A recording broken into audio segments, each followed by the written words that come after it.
Well done. Congratulations. Congratulations. More awards to come. More awards, more success, more everything.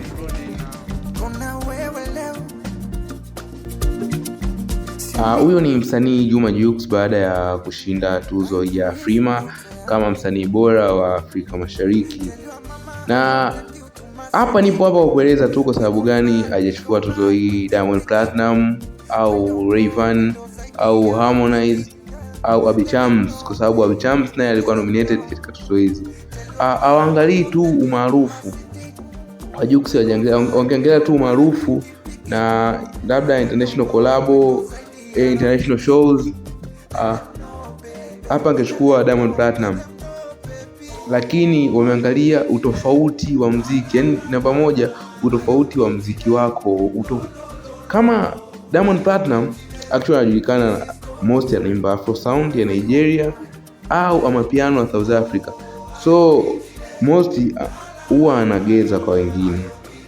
Kwa cha kwanza Jux amekiwin ni utofauti wa muziki wako. Pia melodies, Jux ni msanii mwenye melodies kali sana kuweza kutokea hapa Afrika Mashariki, hasa hapa Tanzania. Msanii mwenye melody kali sana ni Juma Jux. Kabla hatujaendelea, bonyeza hiyo button hapo chini iliyoandikwa subscribe, bonyeza alama ya kengele, utakuwa umesubscribe, utakuwa wa kwanza kupata taarifa zetu za burudani ya muziki kama hivi. Okay, sawa, tuendelee. Cha kwanza, kitu kilichompa Jux kupenetrate kwenye tuzo hizi ni nyimbo mbili tu zilitosha kumpa Jux nafasi ya kuwa nominated katika tuzo hizi kubwa za Afrima. Hizi ni tuzo kubwa ambazo tumeona Burna Boy amechukua tuzo ya album bora, albamu yake ya No Sign of Weakness. Chela amechukua nyimbo yake ya My Darling.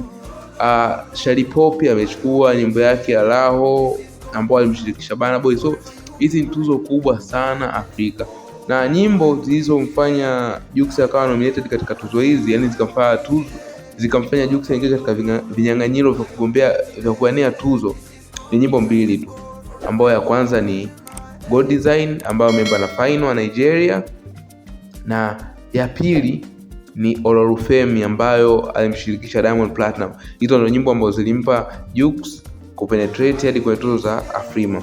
So nidondoshe maoni yako hapo chini, niambie, je, ni kweli Diamond Platinum ndo amempush Jux katika tuzo hizi au uwezo wa Jux mwenyewe? Na kweli kama ni Diamond Platinum, kwani Diamond Platinum hajachukua tuzo hii, amechukua Jux? So bwana, tukutane kwenye comment section hapo chini.